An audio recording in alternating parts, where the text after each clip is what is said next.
Russia మిత్రద్రోహిగా మారింది అని చెప్పడంలో అతిశయోక్తి ఏం లేదు. ఎందుకంటే భారతదేశం రష్యా మిత్రులం, కానీ మన దేశంలోకి వచ్చి మన ప్రజల్ని మోసం చేసి రిక్రూట్ చేసుకున్నారు వాళ్ళకి సంబంధించినటువంటి ప్రభుత్వ అధికారులు.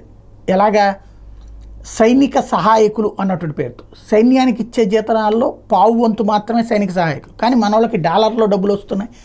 ఇక్కడికంటే అక్కడ బెటర్ కదా, తక్కువ చదువులు ఉన్నా పర్లేదు అని చెప్పడంతో చాలామంది ఉద్యోగాలకి బ్రోకర్ల ద్వారా వెళ్ళారు.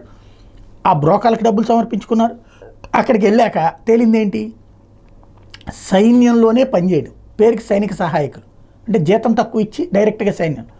ఈ విషయం ఆ మధ్యన బయటకు వచ్చిన తర్వాత కేంద్ర ప్రభుత్వం రష్యాకి చెప్పింది, రష్యా విదేశాంగ శాఖతో మాట్లాడింది, అట్లా ఉన్న వాళ్ళందరినీ వెనక్కి పంపించామని.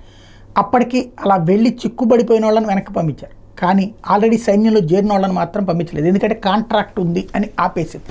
ఒకళ్ళు ఏది ఏడాది కాంట్రాక్ట్లు 2 ఏళ్ల కాంట్రాక్ట్లు ఉన్నాయి అన్నటువంటి.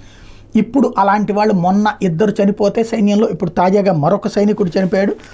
రష్యా ఉక్రెయిన్ యుద్ధంలో మరో భారతీయుడు మృత్యువాత పడిన సంగతి ఆలస్యంగా వెలుగులోకి వచ్చిన పంజాబ్లోని అమృత్సర్ నగరానికి చెందిన తేజ్పాల్ సింగ్ రష్యా సైన్యం తరపున ఉక్రెయిన్లో పోరాడుతూ ఏడాది మార్చిలో కన్నుమూశారు. అయితే తేజోపాల్ మరణం గురించి తమకు 2 రోజుల కిందటే సమాచారం అందిందని ఆయన భార్య పర్మేందర్ కౌర్ బుధవారం వెలిపిస్తూ చెప్పారు. నా భర్త ఉద్యోగాన్వేషణలో భాగంగా నేను డిసెంబర్లో థాయిలాండ్కి వెళ్ళాడు. అక్కడ కొన్నాళ్ళు ఉన్నాక తన స్నేహితులతో కలిసి జనవరి 12 పర్యాటక వీసా మీద రష్యా వెళ్ళి ఆ దేశ సైన్యంలో చేరారు. 2 రోజుల క్రితం ఆయన స్నేహితుడు ఒకరు మాకు ఫోన్ చేసి ఉక్రెయిన్ యుద్ధక్షేత్రంలో మార్చిలోనే నా భర్త మరణించినట్టు చెప్పారని కౌర్ వివరించారు. ప్రస్తుతం తేజ్పాల్ మృతదేహం అక్కడ ఉందో కూడా తెలియడం లేదంటూ వాపోయారు.